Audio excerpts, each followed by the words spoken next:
This is the Week 2 matchup of the San Francisco 49ers at the Minnesota Vikings.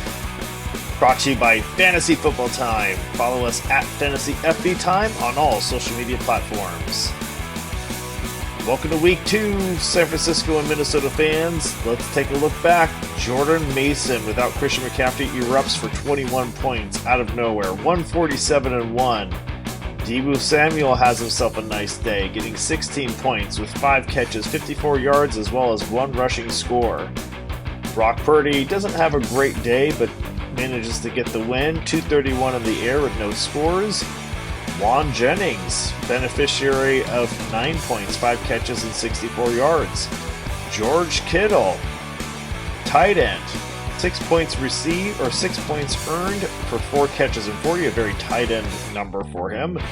Aiyuk, with his contract, but a little rusty, 4 fantasy points, 2 catches for 28.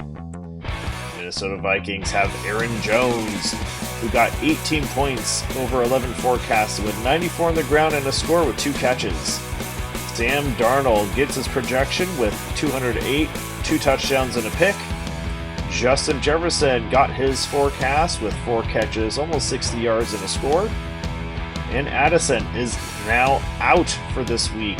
The receiver got 5 fantasy points last week, sprained both of his ankles in the process, 3 catches, 35 yards. Now let's take a look at their matchup for Week 2. Brock Purdy is going to be facing an uncertain Viking defense. McCaffrey is out. Now they place him on the IR for the next 4 weeks. So that brings Jordan Mason with a strong 15-point projection against the Vikings. Deebo, without CMC, gets 12 points forecasted, which you know he can line up in that running back spot, which he was amazing the year before they got CMC. Aiyuk, receiver, almost 12 points forecasted against the Minnesota defense, who allowed 8th most yards last year. Kittle, 9.6. Sam Darnold, 15.5 against an elite San Francisco defense. He'll have his work cut out for him. Justin Jefferson will be the WR1 for them, 14 points. Aaron Jones, 11 points. Addison is out. That's going to make more targets for Jefferson as well as the rest of the crew, who are currently only forecasted 6 fantasy points or less. It's just too uncertain of who's going to be getting it and if Sam Darnold's going to be able to find these receivers with that San Francisco rush. Thanks so much for watching. Follow and subscribe at Fantasy FB Time on all social media platforms. Welcome to Week 2. God bless.